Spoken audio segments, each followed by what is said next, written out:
Hi అండి, welcome to my healthy cooking. ఈ రోజు శివాన్స్ లంచ్ అండ్ స్నాక్స్ ఏంటో చూసేద్దాం. బ్రేక్ఫాస్ట్ అయితే ఇడ్లీకి పెట్టేశానండి.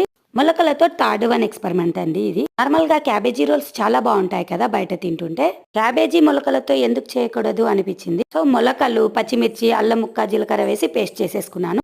ప్యాన్ పెట్టుకొని సన్నగా తరిగిన క్యాబేజీని వేసేసుకొని ఈ మొలకల పేస్ట్ని కూడా వేసేసి ఒక 10 మినిట్స్ ఉడికించేసి పక్కన పెట్టుకోవాలి.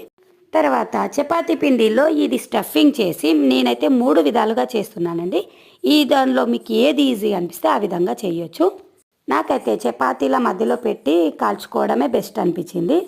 ఎందుకంటే అది చపాతీ ఈవెన్గా సాఫ్ట్గా కాలుతుంది కాబట్టి అది బెటర్ అనిపించింది. దీనికి టమాటో సాస్ కానీ పెరుగు చట్నీ కానీ ఏదైనా బాగుంటుందండి. డైరెక్ట్ కూడా చాలా బాగుందండి. మరి మీకు నచ్చిందా అండి? వీడియో చూసిన వారు మాత్రం లైక్ అండ్ సబ్స్క్రైబ్ చేయడం మాత్రం మర్చిపోకండి. శివాన్స్ లంచ్ బాక్స్ అయితే రెడీ. జొన్నపిండి కుడుములండి, ఫుల్ వీడియో పెడతాను చూసేయండి.